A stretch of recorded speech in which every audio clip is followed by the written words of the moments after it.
Ayo pemerintah dan DPR segera dibahas lagi RUU keamanan sibernya ya.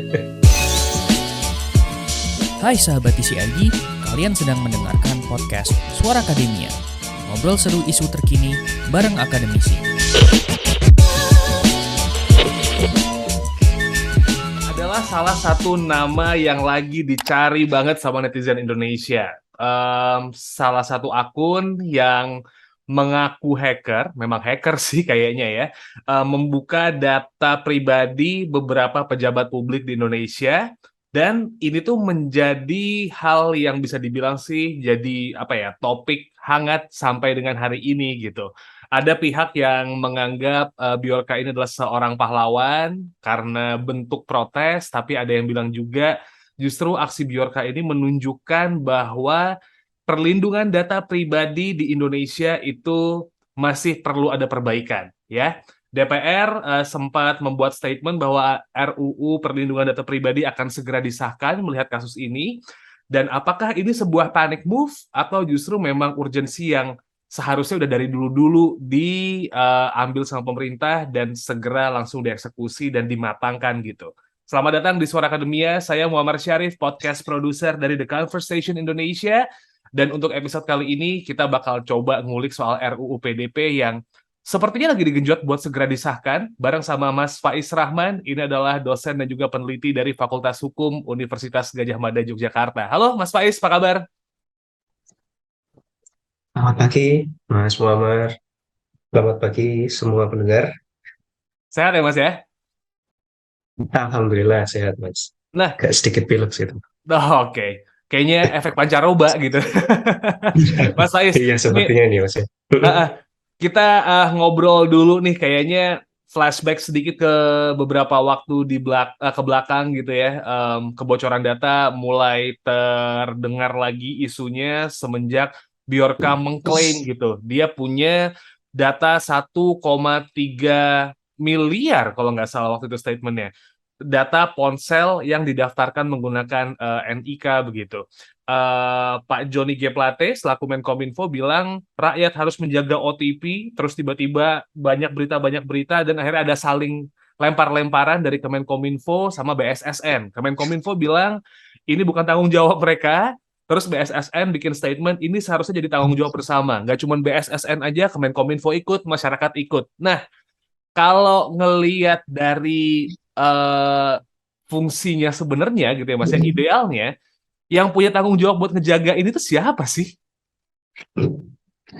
Ya, kalau secara umum ya, kalau kita lihat di PP-nya gitu ya, yang sekarang jadi dasar hukum kan, PP 71 memang eh, PSE ya, penyelenggara sistem elektronik itu punya tanggung jawab gitu ya. Jadi termasuk yang kemarin instansi-instansi yang bocor datanya itu, Hmm. mereka memang punya tanggung jawab untuk melakukan perlindungan gitu. Tetapi memang kalau kita bicara apa namanya ya, lembaga yang kemudian punya kewenangan atau punya otoritas gitu ya untuk kemudian melakukan apa namanya ya upaya-upaya juga gitu dalam rangka pelaksanaan perlindungan data pribadi memang eh, sebenarnya di Kominfo gitu ya.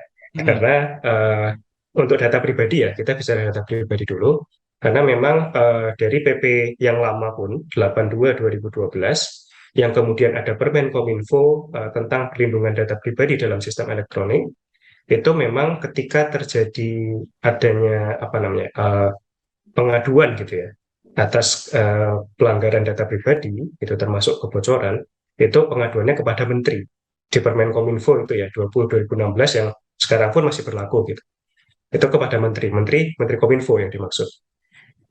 Jadi sebenarnya data pribadi ini berkaitan dengan tata kelola pengawasan dan sebagainya secara existing itu memang di Kementerian Kominfo. Nah, tetapi BSSN nih disebut-sebut gitu kan. Nah, secara umum kita lihat kewenangan BSSN itu memang eh, sebagai lembaga yang salah satu yang utama gitu ya dalam apa perumusan kebijakan berkaitan dengan keamanan siber gitu. Jadi memang BSSN punya peran juga di sini untuk melakukan apa namanya ya upaya-upaya juga dalam rangka pelaksanaan penyelenggaraan keamanan siber di Indonesia. Jadi ya dua-duanya punya peran gitu ya, yang mungkin berbeda, tetapi ya sekali lagi memang saling melengkapi gitu perannya. Mungkin seperti itu sih Mas untuk Oke, awal. iya. Jadi aksi yang jawaban bukan tanggung jawab kami itu sebenarnya blunder dong. Eh, Sebenarnya di Permen Kominfo-nya sendiri ya, kalau Hmm. misalkan nanti teman-teman bisa bisa googling aja gitu. Yang terbaru tahun 2021 tentang SOTK ya, struktur organisasi dan tata kelolanya Kominfo. Itu memang tugasnya Kominfo salah satunya adalah berkaitan dengan data pribadi gitu.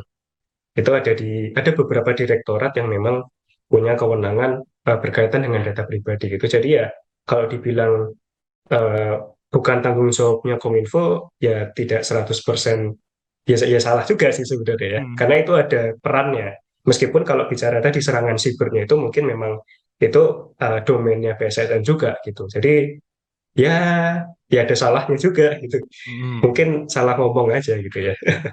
Bahasanya aja kali yang kurang tepat kali Mas Faiz Mm-mm. ya. Nah, Betul, betul. Mm-mm.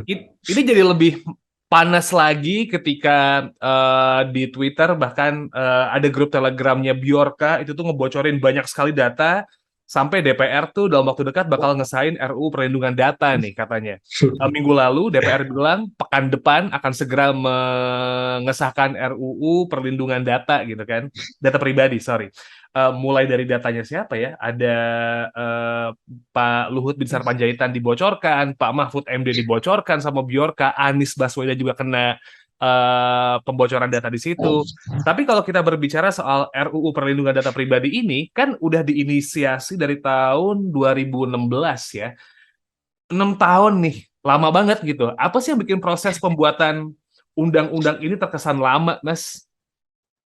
Oke, sebenarnya kalau bicara perlindungan data pribadinya sendiri itu sudah diinisiasi dari 2012 sebenarnya. Oh, oke.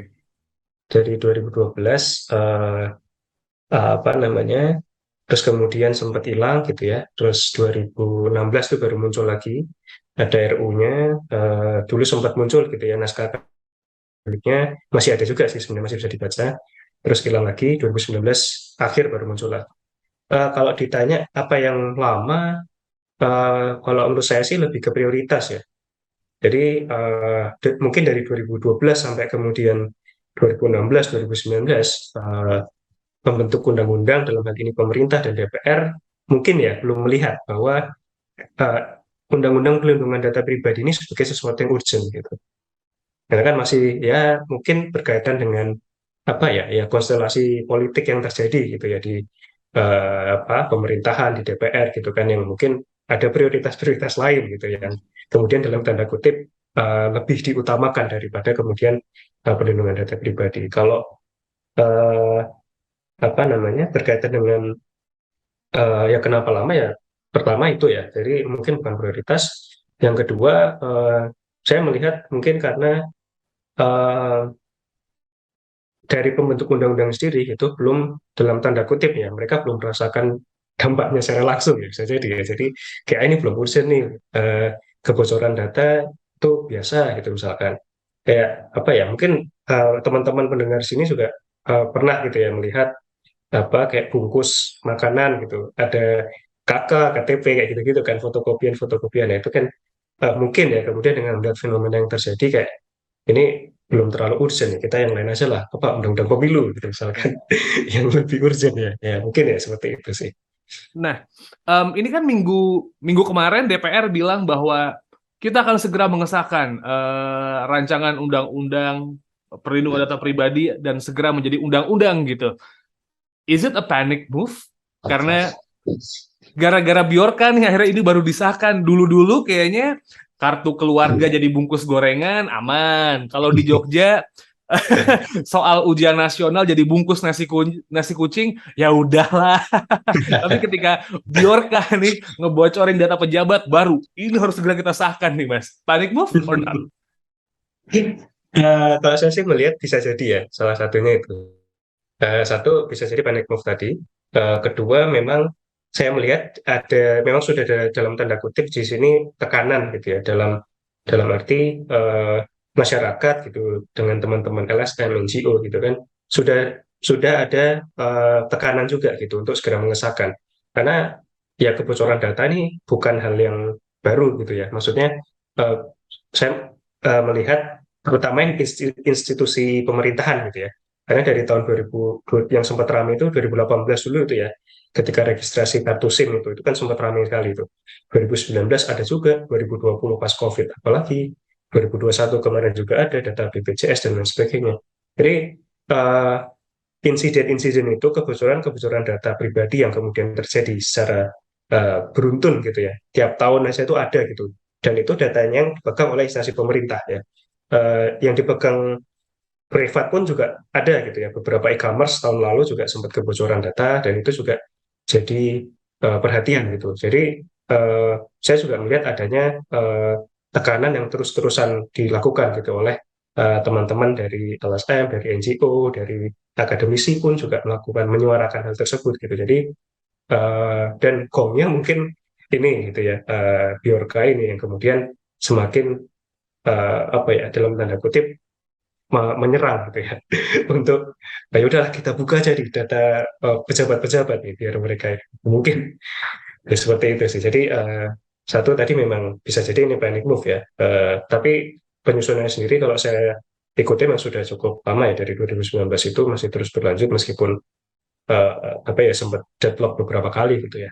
Yang kedua tadi memang sudah ada ya cukup tekanan gitu ya. Bahkan dari tidak hanya LSM NGO gitu, dari teman-teman industri pun juga dari beberapa forum yang saya ikuti itu juga mendorong apa DPR dan pemerintah untuk segera mengesahkan. Jadi mungkin tiga aspek itu ya. Satu tadi dari apa Biorka itu yang kemudian semakin jadi gongnya. Yang kedua dari teman-teman akademisi LSM itu dan yang ketiga memang ada kebutuhan dari industri dan bisnis gitu ya untuk punya dasar hukum gitu. Karena kan industri dan bisnis juga mereka melakukan apa namanya transfer data yang itu mungkin tidak hanya di lingkup Indonesia gitu, tetapi keluar juga.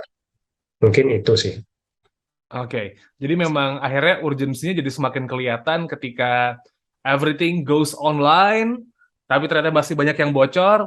Ini kayaknya ada gongnya dari Bjorka yang kayaknya nakal banget gitu ya, sampai semua orang dia doxing gitu loh. Tapi uh, uh, based on artikel yang kayaknya Mas Faiz sempat terbitkan juga di theconversation.com gitu, RUU PDP ini juga masih ada sedikit celahnya gitu. Masyarakat ditempatkan di titik yang lemah. Memang ya kalau dalam proses pembuatan undang-undang pasti juga ada proses bertahapnya. Oh ternyata ini kurang, butuh respons, butuh sudut pandang yang lain karena kan eh, pembuat undang-undang pun juga pengen ngetes atau juga pengen dapat pendapat dari beberapa pihak yang juga kredibel gitu untuk melihat undang-undang ini. Nah kalau dari RUU yang sekarang nih Mas gitu.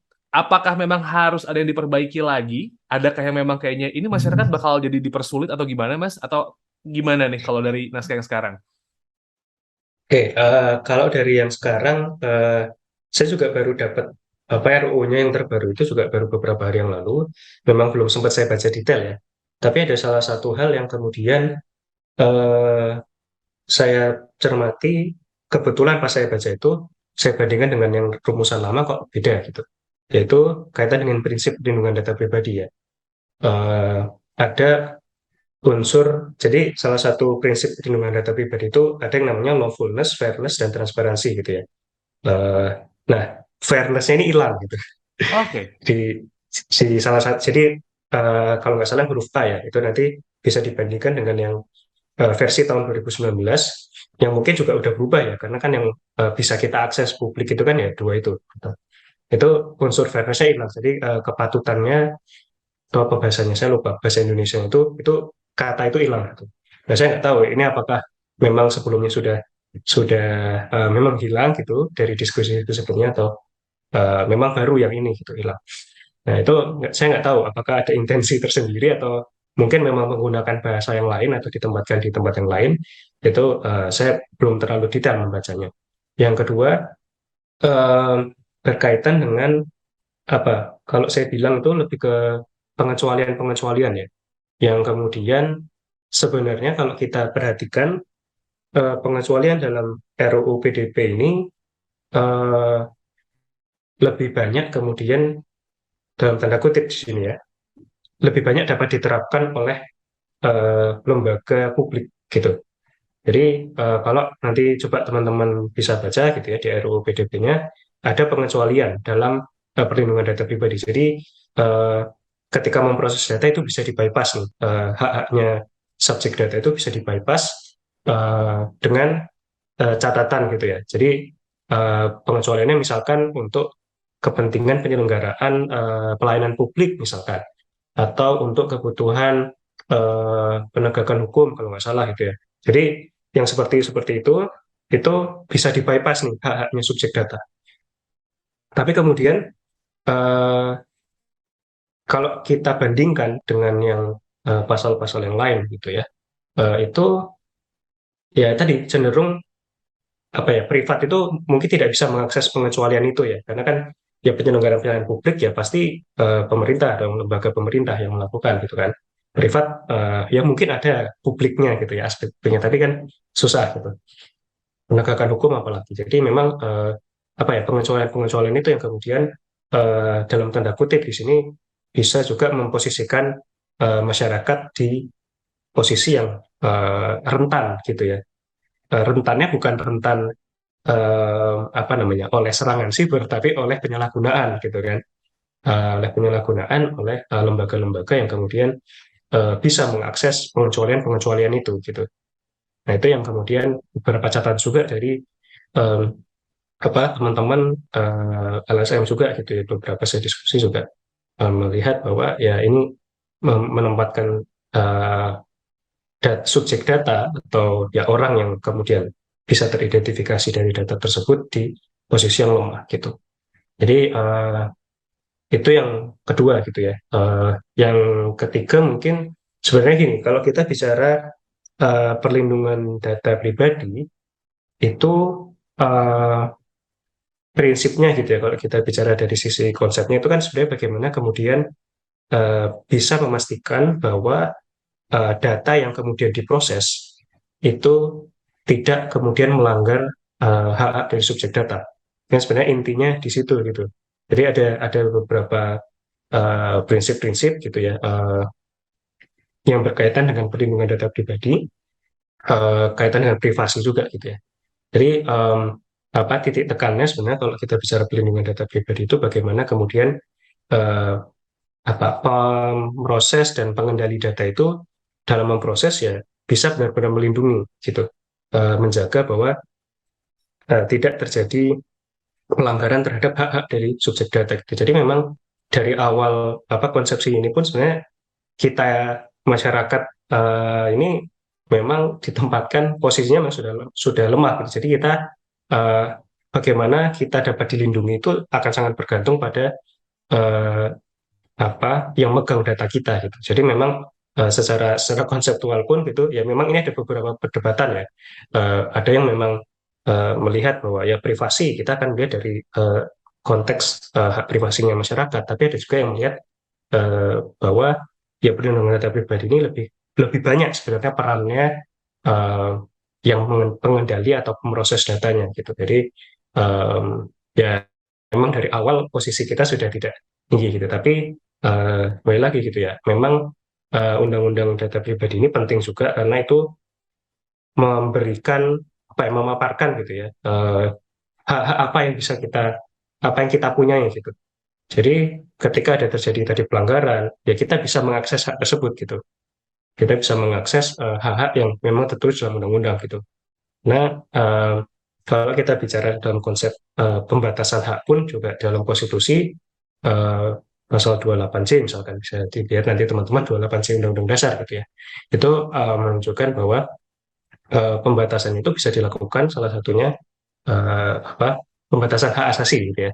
Itu dilakukan dengan undang-undang gitu. Jadi undang-undang ini penting bukan sekedar tadi membatasi hak, tapi kita juga bisa sebagai dasar gitu ya untuk kita melindungi hak kita gitu, untuk kita memperjuangkan hak hak kita gitu karena itu sudah tercantum dalam konstitusi. Makanya kemudian ketika ada peraturan-peraturan lain yang levelnya lebih rendah daripada undang-undang gitu ya, PP permen atau perpres misalkan gitu yang kemudian mengatur tentang pembatasan hak itu yang kemudian menjadi masalah pembatasan hak asasi gitu ya karena nggak boleh harusnya. Jadi kenapa penting gitu ya undang-undang data pribadi tadi karena kita bisa mengakses hak-hak kita yang itu memang juga oleh konstitusi dilindungi gitu. Lebih ke situ.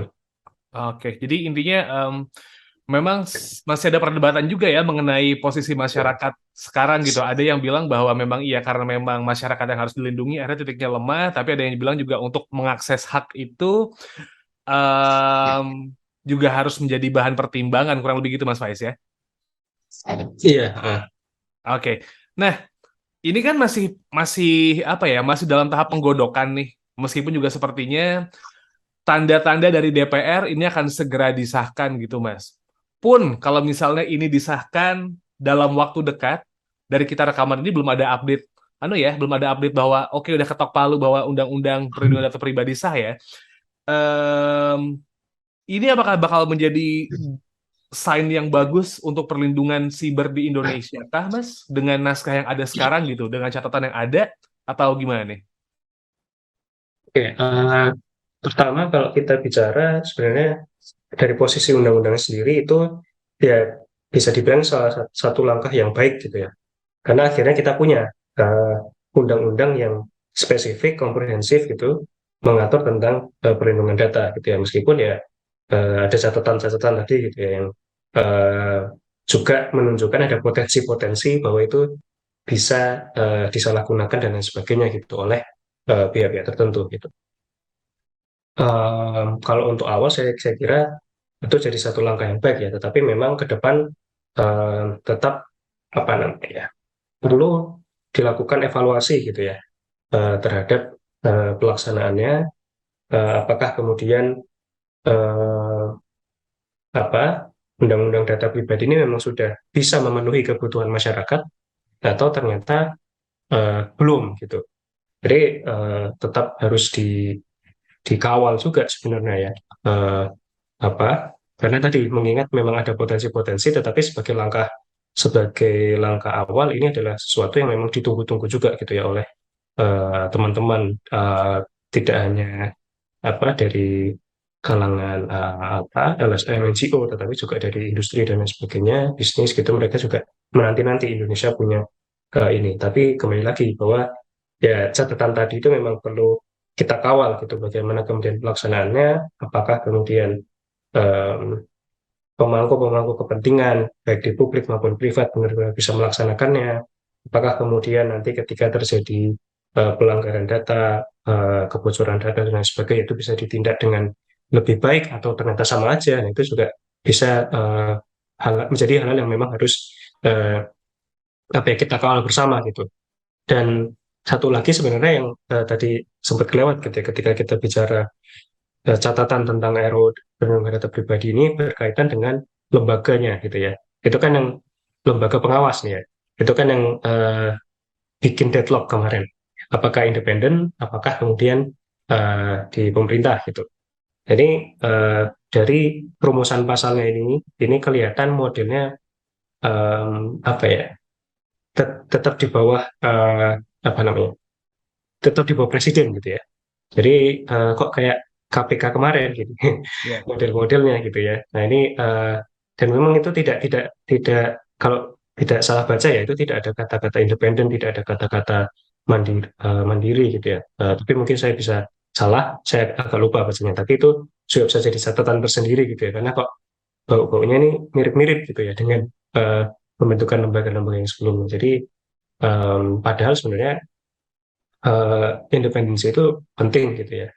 Kalau kita lihat kemarin gimana tuh apa institusi-institusi yang datanya bocor udah ditindak belum, udah dikenakan sanksi belum? Nah, apakah iya misalkan nih yang ngasih sanksi menteri, apakah iya nanti menteri misalkan data KPU bocor gitu, apakah nanti menteri kasih sanksi ke KPU atau misalkan DPR nih punya data bocor misalkan, apakah nanti menteri ngasih sanksi ke DPR atau seperti apa? Nah, itu kan juga menjadi apa ya hal-hal yang juga menjadi perhatian gitu ya karena atau misalkan data data pemerintah gitu ya lembaga lembaga eksekutif gitu. Ini di bawah presiden, apakah nanti ditindak presidennya? Nah, nggak jauh juga. Ya. Kira-kira itu sih Mas mungkin. Oke, jadi memang Undang-Undang Perlindungan Data Pribadi ini adalah salah satu undang-undang yang memang sudah sangat dibutuhkan. Prosesnya memang butuh waktu yang lama, dari 2012 sampai di hari ini, almost 10 tahun ya, sudah 1 dekade undang-undangnya nggak sah-sah juga. Semoga sih kalaupun memang bisa segera disahkan, itu bisa memberikan keamanan dan juga kenyamanan buat seluruh entitas yang ada di Indonesia gitu. Nggak cuma pribadi aja, tapi unit bisnis, teman-teman LSM, bahkan pemerintah selaku pemangku kebijakan juga yang ada di Indonesia. Right, Mas Faiz? RUU PDP Ya, nih, ada yang pengen disampaikan lagi kah, Mas? Dari semua yang tadi udah diobrolin, Mas? mungkin satu ya, kalau yang perlu disampaikan, kembali lagi ya, satu tadi, RUU PDP ini eh, kalau disahkan ini akan menjadi salah satu langkah apa ya, batu batu pijakan yang sangat baik gitu ya untuk perlindungan data pribadi di Indonesia. Tetapi kembali lagi, saya di sini menekankan juga sih untuk tetap mengawal gitu ya, pelaksanaan Undang-Undang Perlindungan Data Pribadi nanti apabila sudah disahkan, dengan berbagai catatan yang ada juga ya, mungkin juga karena pendek move, ya udahlah yang penting sahkan dulu aja. Nah, itu kan mungkin bisa ada banyak-banyak celah yang mungkin eh, perlu kita kawal bersama. Yang kedua, kebocoran data, terus kemudian eh, apa namanya, ada saling lempar tanggung jawab gitu ya, yang kemarin sempat ramai di media itu, sebenarnya juga semakin menunjukkan bahwa perlindungan data pribadi itu tidak bisa dilepaskan 100% dari keamanan siber gitu ya. Jadi di sini juga mungkin saya menyampaikan apa ya, pandangan saya bahwa pemerintah dan DPR, RUU keamanan siber itu juga perlu segera disahkan ya. Ini sempat tertunda juga beberapa tahun, jadi karena dua hal ini tidak bisa kemudian berjalan sendiri-sendiri gitu ya. Keamanan siber juga harus dilakukan, karena bagaimana kemudian keamanan siber ini dilaksanakan akan juga menentukan eh, bagaimana kemudian nanti em, data-data itu ya bisa diamankan juga gitu ya. Termasuk nanti undang-undang data pribadi, bagaimana kemudian pengelolaan data pribadi dan lain sebagainya, tata kelolanya seperti apa, upaya-upaya yang dilakukan seperti apa, itu juga akan eh, ditentukan juga gitu ya, akan berkaitan juga dengan eh, bagaimana teknis keamanan sibernya. Jadi saya kira dua hal ini em, memang harus berjalan beriringan gitu ya, keamanan siber dan perlindungan data pribadi. Jadi ayo pemerintah dan DPR segera dibahas lagi RUU keamanan sibernya ya.